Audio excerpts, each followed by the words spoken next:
Hi, my name's Drew Double and I'm the executive chef at Vintage Chop House in Calgary, Alberta. Today we're going to be preparing some braised short ribs.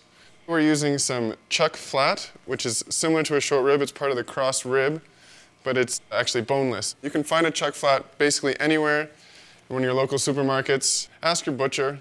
I'm using just a regular vegetable oil, either canola, even olive oil will work. And when you're searing your meat, you want to start on a high heat. Get your oil nice and smoking so we can caramelize the fat cap on the meat here. It's going to splash up on you a little bit. You want lots of smoke, sound, and searing here. So when searing the meat, take your time.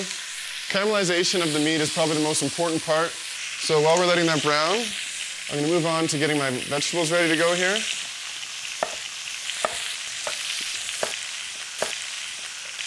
Using celery, you don't really want to use the leaves. They will burn and go bitter in your sauce at the end.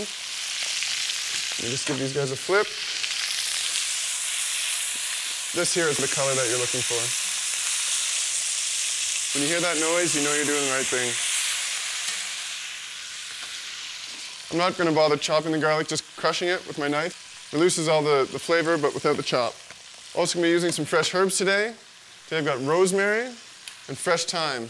Thyme's pretty much the #1 with all beef. Now that our beef's got nice and brown here, I'm going to move it out of our pan onto another dish. Now keeping in the same pan, we're going to turn the heat down a little bit here, and then adding our vegetables to this. What this does is keeps all that nice, great, rich beef flavor in. We're going to want to saute these for a good 4 to 6 minutes.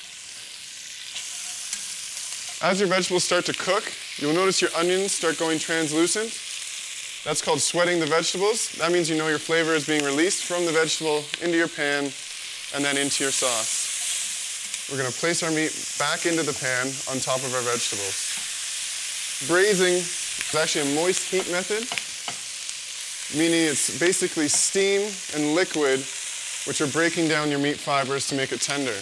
Today I'm going to be using a Shiraz to braise my meat. Shiraz is a bit of a stronger wine. It holds up to the beef. This is also deglazing the bottom of the pan, which means I'm pulling up all that browned meat to add flavor.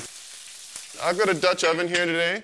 You can use a regular saucepan at home and cover it with a tight-fitting lid, or even tin foil will work if you have it. So I'm just going to take this over to a 325-degree oven. It's going to be in there for about 2.5 to 3 hours.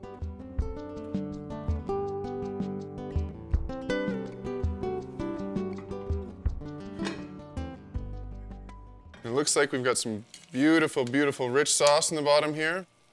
Now we're just going to check for doneness, just to make sure that we've hit the mark here. And beautiful. Delicious, very rich. A little peppery, but all over delicious. The best part of this whole braising process is by turning this pot back on, you can reduce your sauce and use that again back in your finished product. Now to pair it up with anything, obviously mashed potatoes is a great choice. You can do asparagus, pair it with a nice even bottle of Shiraz again, since that's what we use to start. Alberta beef, famous taste, right at home.